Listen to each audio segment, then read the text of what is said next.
Peace and blessings once again, and welcome to another episode of Veterans Arts on Air. I'm your host, Mel L. My co-host, Sarah Ellison, unfortunately cannot be with us today. However, we've got a pretty packed show for you, so we're just going to get it rolling.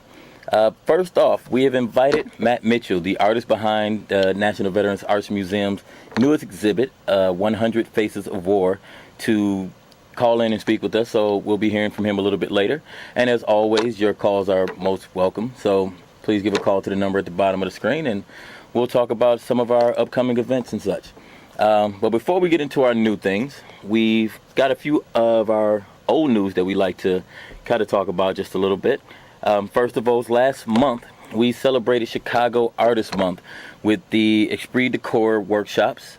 One of those workshops happened to be the Art of Self-Definition graffiti workshop with yours truly.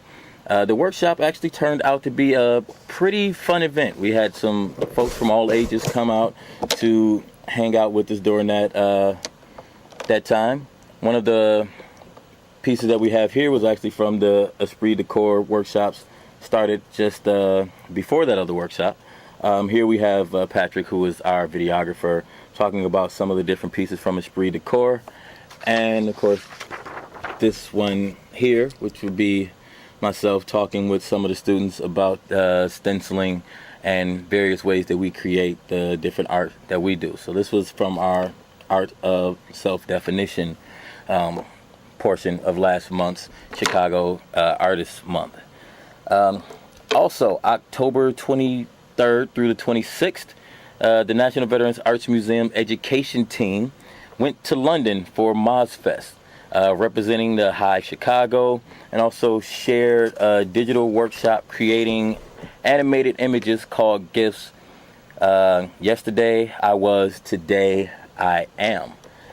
So this is some of the people out there during that particular festival.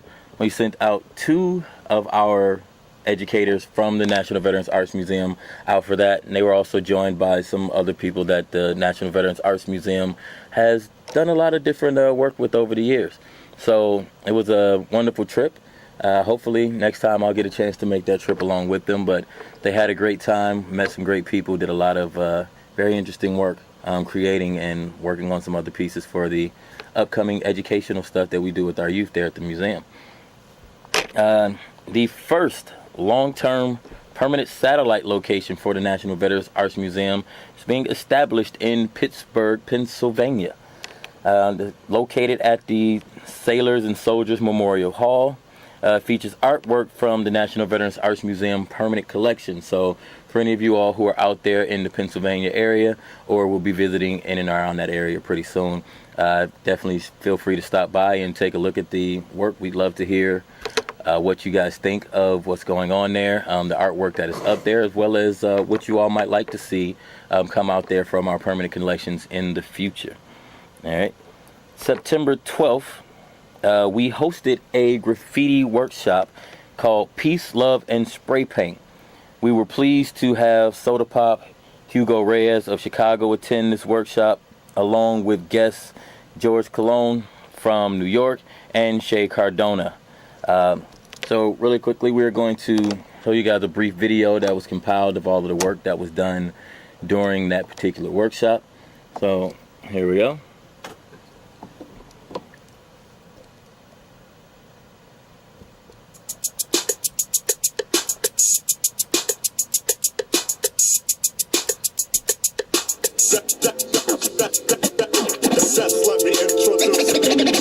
This is the time as I begin again. Let me introduce. This is the time as I begin again. Let me introduce. This is the time as I begin again. Let me introduce. This is the time as I begin again. 24/7, the Kool-Aid smile. I'm in the mood. What do you know? Williamsburg, Brooklyn was probably not one of the easiest areas to grow up. We considered that like a Vietnam back then. There were gang shootings was part of the norm. Gang activity was its high in New York City at that time.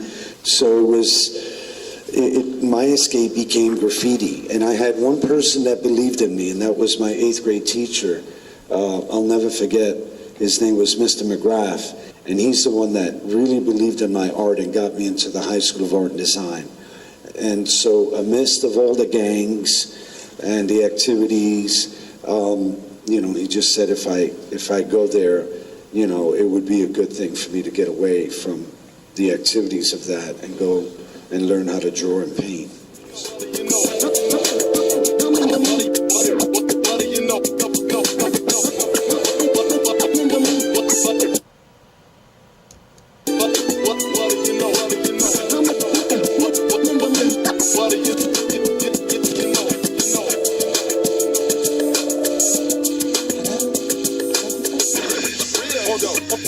When I got out in 2008, I really hit a downfall. It was just unexpected of coming back to a real world, and then from me being a killer and then trying to adapt to the society, I found graffiti again, and then I just focused myself on everything I do. It's what keeps me happy. Just like this artwork right here, that's basically what my cabinet looks like, and that's not something I want to live off of, but I find graffiti my escape and my life and my passion.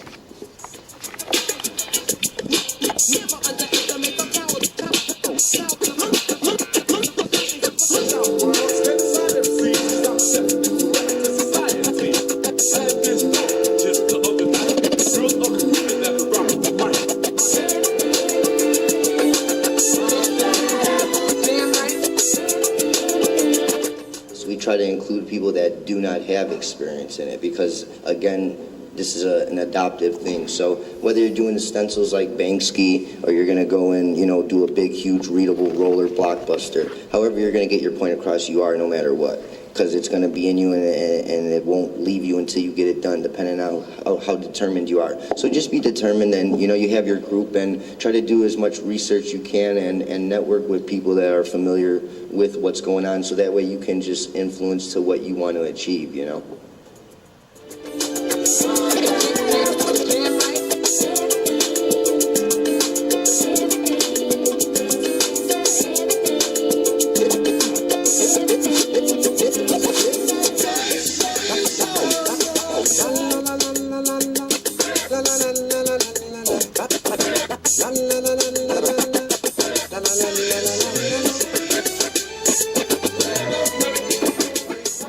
As far as outlets, in a positive way, there's a lot of them. There's a lot of kids out here that when they come and see our artwork and they're getting influence and they're telling us, hey, you can teach me that, or can I be a part of your crew and things like that.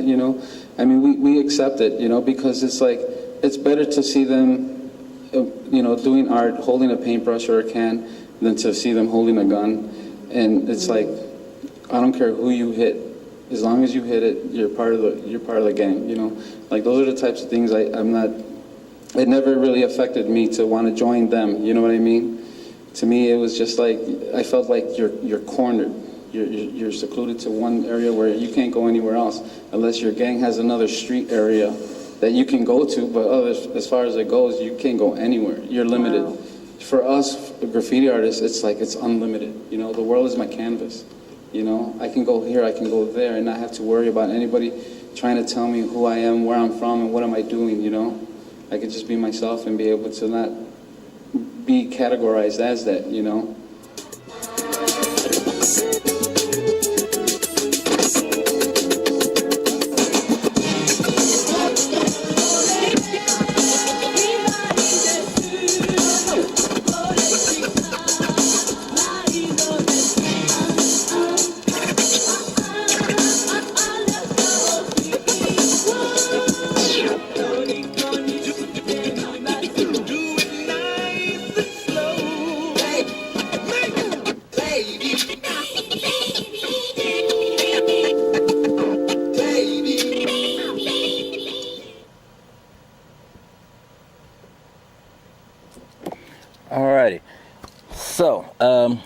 that being said, we would also like to invite each of you to join us December 13th for our next graffiti workshop. Along with those gentlemen, myself, I will be DJing this upcoming event. So December 13th at the National Veterans Arts Museum. For more information, please go to our website at nvam.org. Also, upcoming, we have our free photo critique night on the first Friday of every month, which will be tomorrow from 7 to 10 p.m. Internationally exhibited photographer Warren Perlstein will lead this particular night. So basically, you'll bring in some of your photos. We can talk a little bit about what your photos are, and we'll get an actual critique from one of our professional photographers there at the museum. Along with that, we also, the VetCap program, the Veterans Creative Arts Therapy Program, or VetCap for short, released their new logo along with some other changes that have been made to the VetCap programming that will ensure stronger outreach and encouragement. We will start a new project called the Veterans Artist Book Project. Gives people an opportunity to gather bits and pieces of their experience in their own unique creative definition of a book. It is a chance to focus on one aspect or the mapping of entire journeys using images, writings, and artifacts. All materials, tools, and guidance to construct your book are free. This project will begin in midwinter and end in the spring with the show of the books at a location to be announced.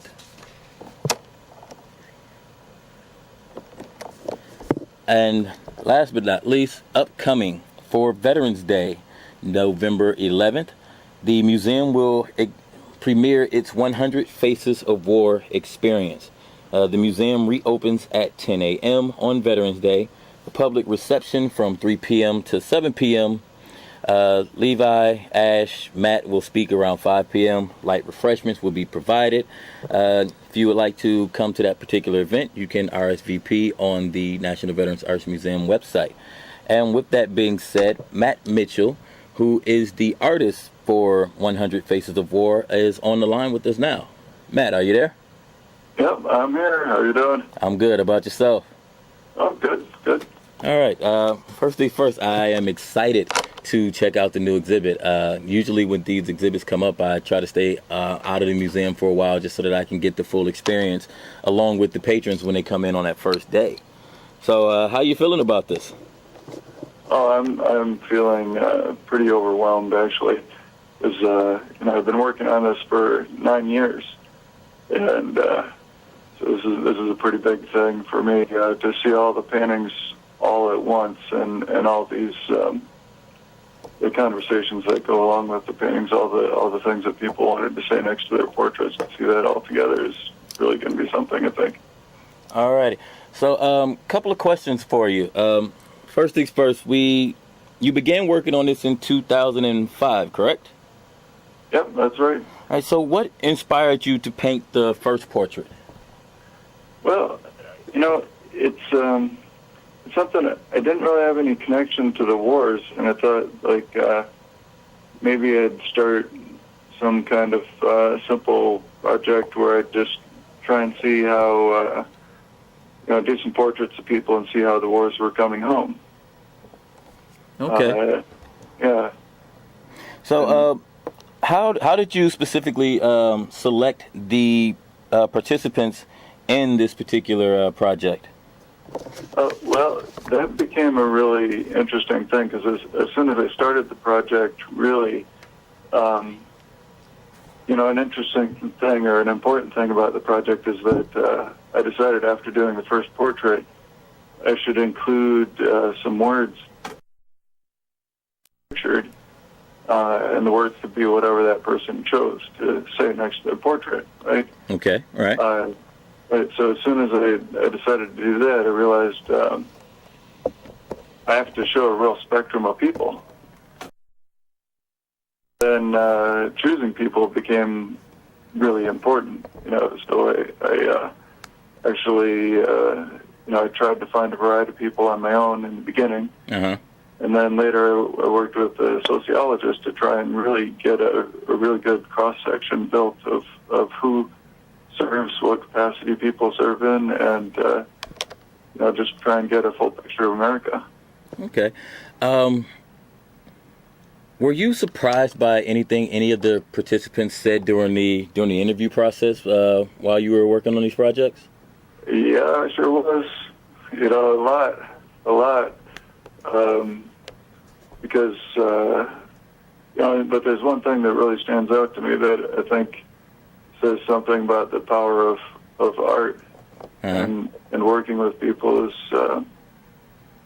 the most, or maybe it wasn't the most often repeated thing, but it was something people said a lot, was we'd be sitting there working on the portrait, I'd be doing a painting of them, and they would say something that would start with the phrase, I never told anyone about this, but...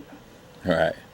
And then they'd go on, they'd tell a story. And that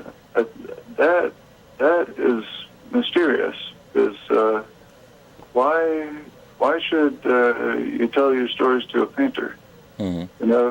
What's this role that art fills that makes people want to speak in a different way than they might to a friend or a therapist?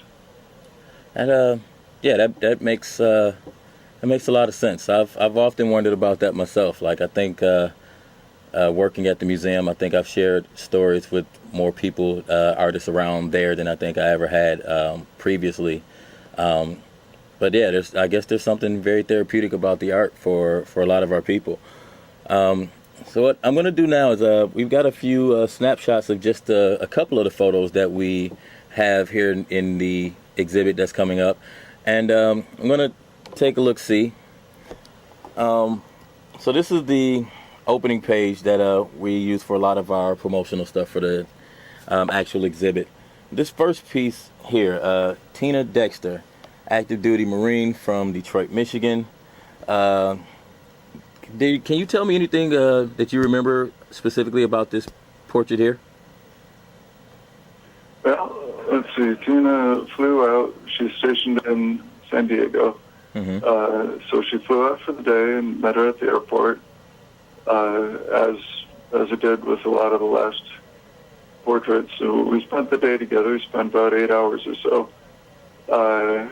And she is very proud to have been one of the women who was in a combat role, or, a combat role in that she was embedded with patrols in Afghanistan, well before women were officially in combat. That's, it just happened to be that I was doing her portrait right about the time that there was the kind of official declaration that women could be in combat. All right. Okay. So how did you first go about displaying your portraits? I was displaying them wherever I could in the beginning. I thought it was really important to use the portraits and words as a kind of conversation starter. I mean, that's still kind of what they are, to start dialogue, to reach out. Okay. As I look through some of these photos here, the words that are provided next to each portrait are each tell a specific story. So these are some of the excerpts from just some of the stories that were told alongside of these paintings. For instance, here, Amy Donahue, as a woman in the Army, I revere the women who served before me and blazed the trail so that I might join the military. In respect and gratitude of their commitment, I felt obligated not to sit on my hands when my unit asked for volunteers. Did you come across a lot of stories similar to this one over the course of these photos? Well, as I was working on the portraits, you really run into everyone. This is a pretty wide public we're talking about. And one of the things that most strikes me in looking back at all the portraits is how any kind of, expectation I had of who people were who were in the military, there's always someone who blows that away. There's always someone who is different than you expect. Okay. So there's a lot of people who are proud of their service, right? Yes. But there's also people who were very open about becoming ambivalent, and the difficulties of having to work and live in service while starting to feel the spirit go away. Okay. Last question before we let you go. What do you hope that the viewers will take away from this exhibit? I hope that people use this as a way to come in and just spend some time to think about the many different parts of the nature of the American experience of these wars. I hope that people can start a conversation out of this. I hope that people get educated. I hope that veterans who come in and see this can recognize some of their own experience and reflect on their own experience relative to others. Okay. All right. Well, thank you, Matt, for calling in. I definitely look forward to seeing this exhibit and hopefully getting a chance to sit down with you more in depth here in the future. Great. Well, thanks for having me on, and I look forward to meeting you. All right. Peace and blessings. Yeah. Have a good night. All right. All righty, ladies and gentlemen. And with that, we will round out our show this evening with our Take 5. Famous people that we may not have known are veterans. And first up for this month's episode is the one and only Mr. Bill Cosby. Bill Cosby served in the U.S. Navy, enlisted in 1956, and trained as a corpsman. He served aboard ships and on a Marine base in Virginia before being assigned to take care of Korean War casualties at a naval hospital. Discharged in 1960 honorably, he used his GI benefits to attend Temple University and later received an MA and Ed degree at the University of Massachusetts. Next up, Leonard Nimoy was a United States Army reservist. He enlisted in the 1950s and was stationed in Fort McPherson in Georgia. 1955, he was discharged after having earned the rank of a sergeant. Next on our list, Mr. Clark Gable, U.S. Army Air Forces. During World War II, he and his wife raised money by selling war bonds, but after his wife passed away, he attempted to sign up for the war. He sent President Roosevelt a telegram asking for a role, but the president replied with "Stay where you are." He did not. Despite being over age, the age of 40 years old, he volunteered for the U.S. Army Air Forces and was trained as a photographer and aerial gunner. He flew to Britain to film Combat America, a propaganda movie about air gunners. Next up, we have Mr. Montel Williams, U.S. Marine Corps. In 1974, after graduating from high school, he enlisted in the Marine Corps. He was honorably discharged as a corporal from the Marines and enlisted into the Navy as a midshipman. It was during his time in the Navy that he conducted informal counseling for family members of the servicemen under his leadership. He later on left the Navy to pursue a career in motivational speaking. And last on this list, Mr. Johnny Cash, U.S. Air Force. Again, after graduating from high school in 1950, he signed up to serve in the U.S. Air Force for 4 years. He was a Morse code interpretive operator stationed in Germany. He learned to play the guitar in the Air Force, and when he left the military, he became a famous country singer. That being said, ladies and gentlemen, once again, I've been your host, Mel L. We'll see you guys again next month. And to my co-host, I miss you. You're in my prayers. Peace and blessings all.